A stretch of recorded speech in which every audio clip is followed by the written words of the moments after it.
They say This isn't teachers can fair, and change you your know it. life with a single Excuse me, sentence. sit down right now. What they don't No, tell you I won't. is that they can destroy it the same way. Danny learned that lesson at 16. Every morning, he sat in the same classroom, under the same flickering lights, knowing exactly what was coming. Not a quiz, not a lecture, but a joke. His name turned into a punchline. His silence turned into entertainment. And the worst part? Everyone laughed. Not because it was funny, but because the man holding the chalk also held the power. Danny told himself to endure it, to keep his head down, to survive the year. Because when the teacher everyone loved decides you're the problem, you start to believe it too. But one ordinary day, something snapped. Not loudly, not dramatically, just quietly enough to change everything. The fluorescent lights in room 214 flickered with their usual rhythmic pulse, casting shadows across the periodic table that stretched along the back wall. Danny Chen sat in his designated spot, back row, third seat from the window, and watched Mr. Caldwell write chemical equations on the whiteboard with a performative flourish of a conductor leading an orchestra. And that, ladies and gentlemen, Mr. Caldwell announced, spinning on his heel with a grin that crinkled the corners of his eyes, is why you should never trust an atom. They make up everything. Polite groans rippled through the classroom. A few students offered forced laughs, the kind you get when you know a teacher is waiting for appreciation. Danny kept his eyes on his notebook, where he'd been tracing the same circle over and over until the paper threatened to tear. But not as much as Danny Chen makes things up. The room erupted. 20 students, minus one, dissolved into laughter. Danny felt the heat crawl up his neck as Mr. Caldwell's finger pointed directly at him like an accusation. "I turned in my homework," Danny said quietly, though he knew it wouldn't matter. Oh, Danny turned in his homework, everyone. Mr. Caldwell clutched his chest in mock surprise. Alert the media. Get this kid a participation trophy. More laughter. Louder this time. Danny caught Maya Patel glancing back at him from the front row, something like pity crossing her face before she quickly looked away. He hated that look almost as much as the laughter. I'm kidding, Mr. Caldwell said, waving his hands as if to clear the air. Danny knows I love him. Right, Danny? Danny said nothing. The bell rang, sharp and merciful. All right, get out of here, Mr. Caldwell called over the scraping of chairs and zipping of backpacks. Except you, Chen. Need a word. The familiar dread settled in Danny's stomach like a stone.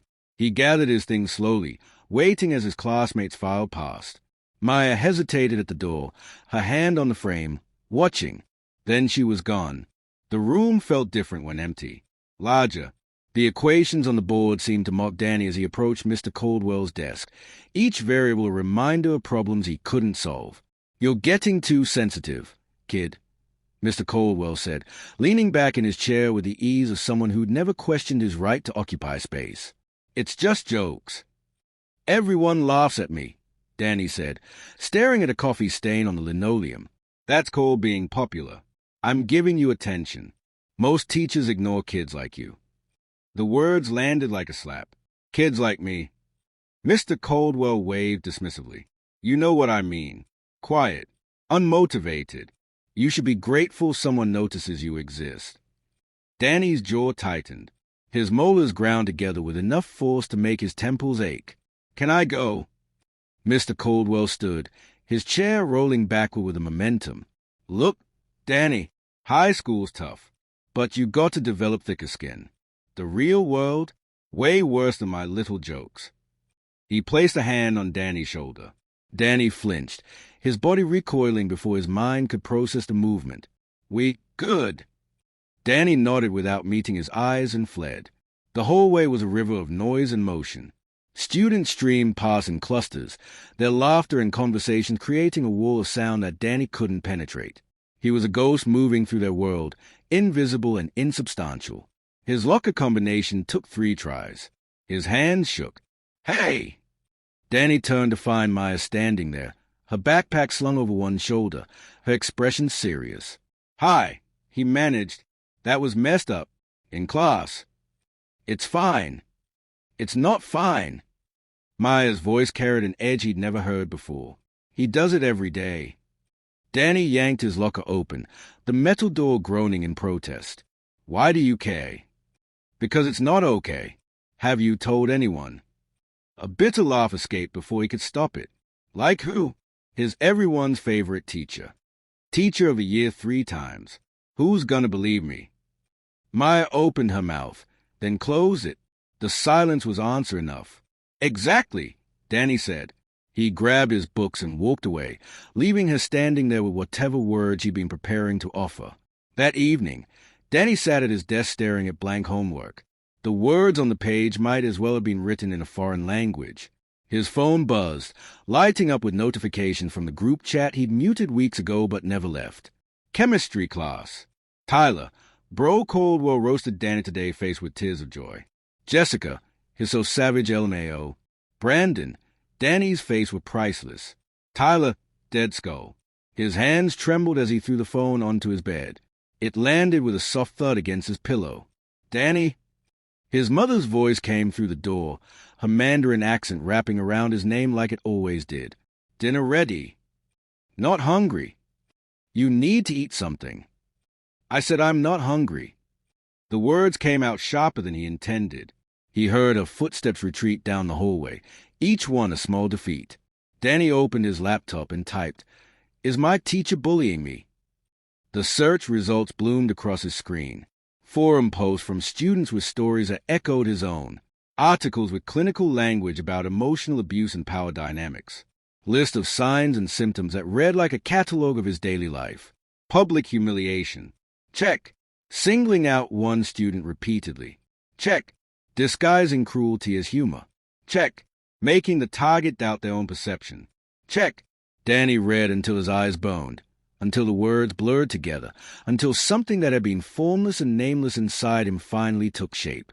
The next day, Danny found himself in Ms. Rodriguez's office, though he couldn't quite remember deciding to go there. The school counselor had kind eyes and a desk cluttered with stress balls and motivational posters that promised things would get better. "So, Danny," she said gently, "what brings you in today?" He fidgeted with the strings of his hoodie, wrapping them around his fingers until the tips turned white. "I don't know. Maybe nothing." "That's okay. Sometimes it helps just to talk." The silence stretched between them like taffy. "I notice your grades in chemistry have dropped," Ms. Rodriguez continued. "Everything okay with Mr. Caldwell?" Danny's head snapped up. "You know him?" "Of course. Great teacher. Very popular." The hope that had brought Danny to this office evaporated instantly. He stood abruptly, his chair scraping against the floor. This was a mistake. "Danny, wait." "It's fine. I'm fine." He was out the door before she could finish her sentence. The next chemistry class started like all the others. Mr. Caldwell in his element, the students his willing audience, and Danny the punchline to jokes he never volunteered for. "Pop quiz today. Folks." Mr. Caldwell announced with theatrical dismay. The collective groan was interrupted by his follow-up, "Don't worry, Danny already failed it. He's just waiting for the rest of you to catch up." Laughter rippled through the room, but something was different. The sound felt thinner, less enthusiastic. A few students didn't laugh at all. Maya stared at Mr. Caldwell with naked disgust. "Stop. This isn't fair. The word and you came know out it. of Danny's Excuse mouth me, before sit he down punched right she now. formed it. No, The I room won't. fell silent with the abruptness of a record scratch. Mr. Caldwell turned slowly. "What was that?" I said stop. Danny stood, his chair scraping backward. "Stop making fun of me." The tension in the room became physical, pressing against Danny's chest like a weight. Students exchanged shocked glances. Phones appeared, held low but recording. "Danny, sit down." Mr. Caldwell's voice carried a forced chuckle. "You're being dramatic. Every day, every single day you humiliate me in front of everyone." I said sit down. The edge in Mr. Caldwell's voice was sharper now, the mask slipping. "No." The word hung in the air like smoke. Mr. Caldwell walked toward Danny's desk, each step measured and deliberate. "You're being disrespectful. I've been nothing but supportive." "Supportive?" Danny's voice cracked. "You make me hate coming to school. You make everyone think I'm a joke." Mr. Caldwell turned to address the class, his arms spread wide in appeal. "See what happens when you coddle kids. They can't take a little teasing." It's not teasing. Everyone turned. Maya was standing now, her hands gripping the edge of her desk. It's bullying, she said clearly. Gasps. Mr. Caldwell's expression darkened. Storm clouds gathering. Ms. Patel, unless you want attention. Give me detention. Someone needs to say it. The room erupted in whispered conversations. More phones appeared. Put those away. Now. Mr. Caldwell's voice cracked like a whip. Man, maybe they're right. Tyler called from the back. You do kinda pick on him. The murmurs grew louder. The carefully constructed world that Mr. Caldwell had built in room 214 was crumbling, and Danny could see panic flash across his teacher's face. Enough! Mr. Caldwell shouted. Everyone out. Class dismissed. Students grabbed their belongings in a frenzy, flooding toward the door. Danny and Maya were the last to leave. As Danny passed Mr. Caldwell's desk, he saw something he'd never seen before. His teacher looked small. In the hallway, the explosion of voices was deafening. Dude, that was insane. Brandon said to his friend, I'm posting this, Jessica announced to anyone listening. Everyone needs to see. Danny leaned against a locker, his legs suddenly unreliable. The adrenaline that had carried him through his confrontation was draining away, replaced by cold fear. Maya appeared beside him. You okay? I just made everything worse, Danny said. No, you stood up for yourself. He's going to destroy me. Maya's voice was firm, anchoring. Not if we don't let him. Danny looked at her, surprise cutting through his fear. We? When had there been a we? Principal Morris sat behind her desk, surrounded by awards and certificates that spoke to decades in education. The Teacher of the Year plaque on her wall seemed to watch the proceedings with judgment. Mr. Caldwell stood before her, animated in his defense. It was a complete overreaction. I've been teaching for 20 years. I know how to connect with students. Robert, 2 students have now come forward saying they felt uncomfortable. Uncomfortable. He threw his hands up. I push my students to be better. That's my job. There's a difference between pushing and... Principal Morris paused, choosing her words carefully. Robert, I need you to hear this. The way you single out Danny Chen. I give that kid more attention than any other teacher. I'm trying to help him. By mocking him in front of his peers. It's a joke. Each word punctuated like a period. Kids today are too sensitive. When I was in school... You're not in school, Principal Morris interrupted. You're the adult, the authority figure. Mr. Caldwell's jaw clenched. A muscle twitched beneath his left eye. I'm placing you on administrative leave pending an investigation. The words seemed to hit him physically. He stumbled back a step. What? Over this. We take all allegations seriously. This is ridiculous. The district will never. The district already knows. Principal Morris's voice was gentle, almost apologetic. I'm sorry, Robert. For a moment, Mr. Caldwell just stared at her. Then he turned and stormed out, the door slamming behind him with enough force to rattle the Teacher of the Year plaque on the wall. The school cafeteria had never felt more like a fishbowl. Danny sat alone at a corner table, pushing tater tots around his tray without eating them. Every few seconds, someone glanced his way, then quickly looked away when he caught them staring. Whispers followed him like shadows. Maya slid into the seat across from him without asking. People are talking, she said. I noticed. Some think you're brave.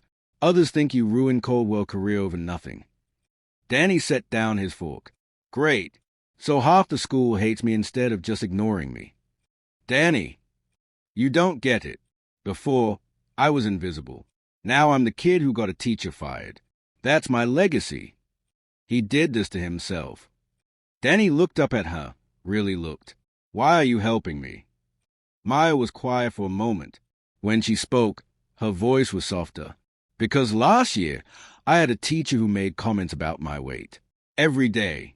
Little things. Maya, sure you need that second cookie?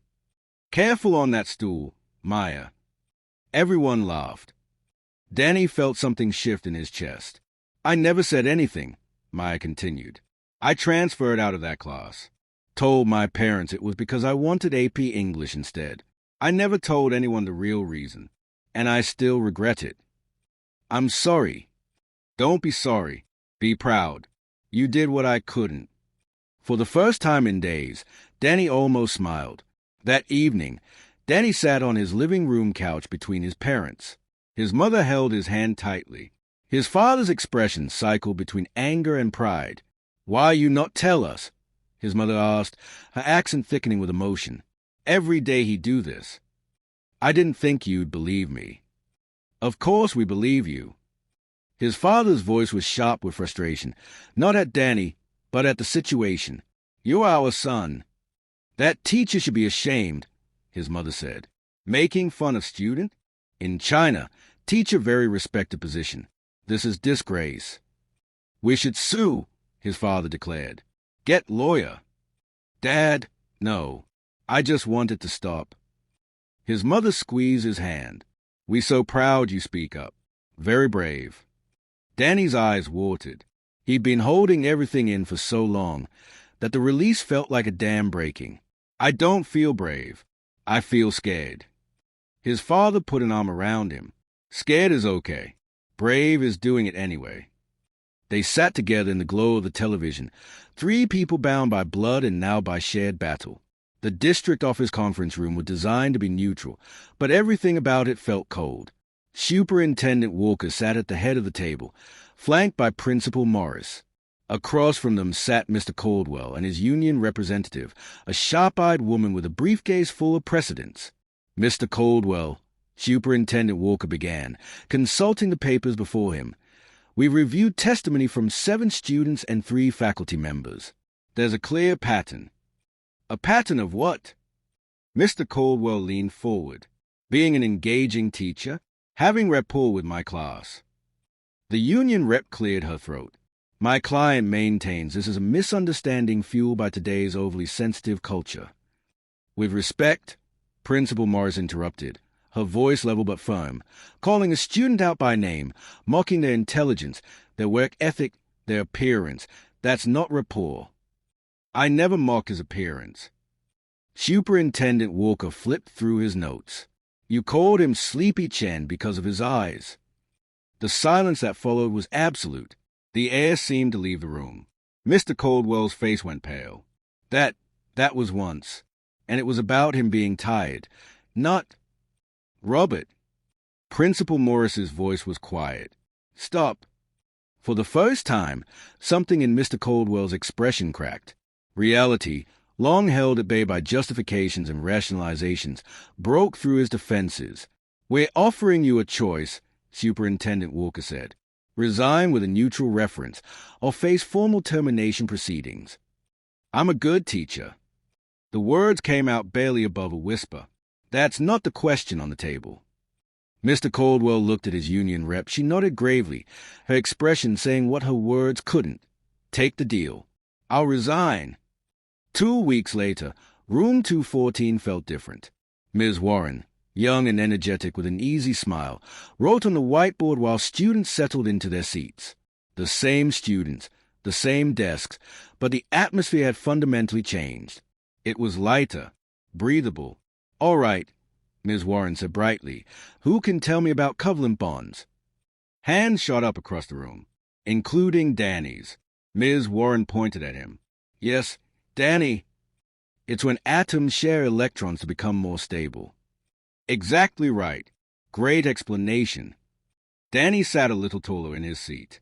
He'd moved from the back row to the middle, not quite the front, but not hiding anymore. Maya caught his eye from her usual spot and smiled. He smiled back. After class, Danny walked through the hallway with a different gait. Some students nodded at him now. Others still avoided him. He was learning to be okay with both. He passed a memorial collage on the wall near the main office, a patchwork of photos celebrating teachers, students, events. Mr. Caldwell's Teacher of the Year photo had been removed, leaving only a faded rectangle where it had hung for 3 years. The ghost of an image that no longer existed. Danny stopped, staring at that empty space. "You okay?" He toned. Maya stood behind him, backpack slung over one shoulder. "Yeah," Danny said, and realized he meant it. I think I am. A bunch of us are starting a student advocacy group to report stuff like this before it gets, you interested. Danny considered for a moment, then nodded. Yeah, actually, I. They walked down the hall together, their footsteps echoing in the space where Danny had once tried to disappear. Mr. Caldwell sat alone on a park bench, watching children play on the nearby playground. Without his classroom, without his audience, he looked diminished. Older, his phone buzzed, another message from the union about next steps and career counseling. He closed his eyes against the afternoon sun. A little boy ran past, shouting to his friend, "You're too slow. I'm way faster than you." The other boy laughed, completely unbothered. They were just playing, just kids being kids. Mr. Caldwell watched them, and something shifted in his expression. Understanding, perhaps, or the beginning of it. For 20 years, he'd told himself he was helping students, connecting with them, motivating them. The truth were harder and sharper. He'd been cruel and cold at teaching. He picked up his phone and, after a long hesitation, began to type. That night, Danny sat at his desk actually doing homework. Focused, engaged. His phone buzzed with an email notification. The sender's name made him freeze.